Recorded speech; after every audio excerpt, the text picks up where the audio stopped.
guys. Mayong udto, mayong Sunday sa tanan.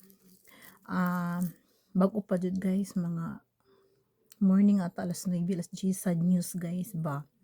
Kay may crash na airplane from ano daw yun, from Thailand to Korea.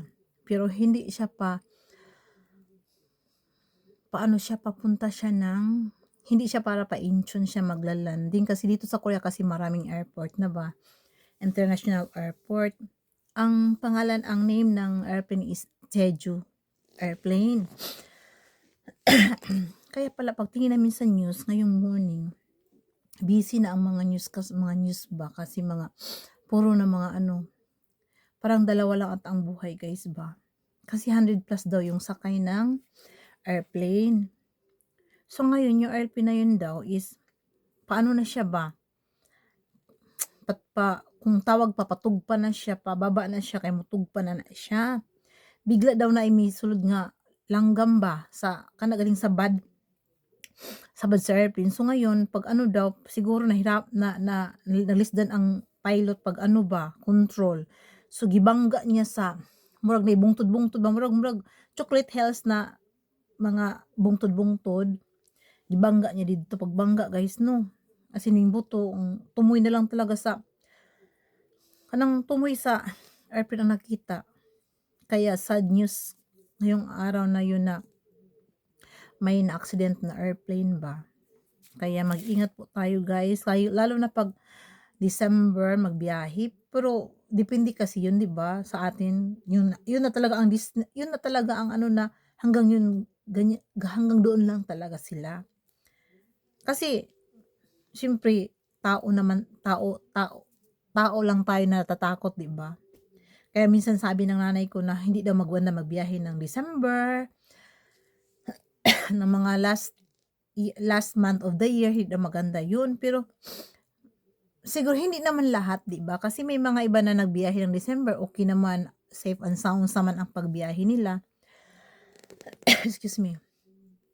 Pero hindi naman lahat, kaya always pray lang tayo pag magbiyahe tayo, guys, na maganda yung biyahe natin, kung saan tayo pupunta, kung saan tayo magbakasyon, 'di ba? Kasi tanong ko lang man eh.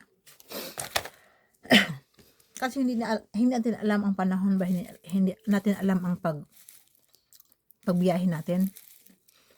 Alam mo yung guys, takot ang number one talaga takot akong magsakay ng mga transportation is airplane talaga. Hindi ako takot masyado sa mga barko, mga sasakyan. Yung airplane lang talaga ang ano ko. Kaya tatakutan kong isa-isakay. Iwan ko lang. Kasi, kaya hindi nga ako nakauwi, di ba? Hindi naman sa ganun. Talagang, pag magsasakay ako ng airplane, kahit ilang oras pa yun, 4 hours, 5 hours, hindi talaga ako makatulog.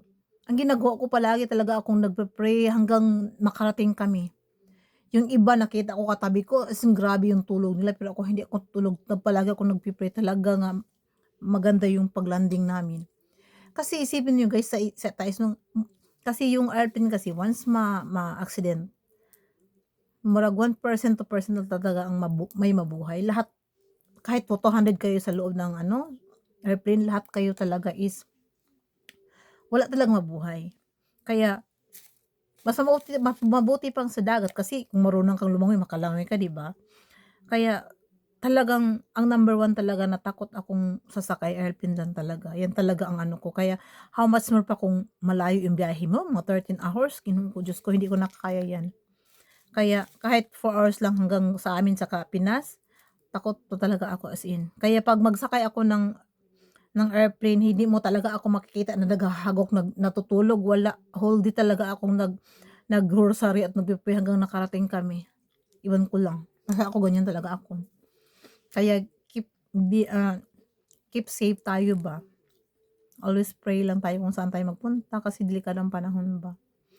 Yun lang guys, sad talaga ang nangyari ngayong araw na yun kasi marami talagang hindi pa nakita yung iba. Kasi nasunog na yun sila, 'di ba? Kayo lang guys, and salamat sa pagtanaw, and then i-pray na lang natin sila yung nawala ba. Ang sakit sa duguhan ba kaya hindi ako nanood.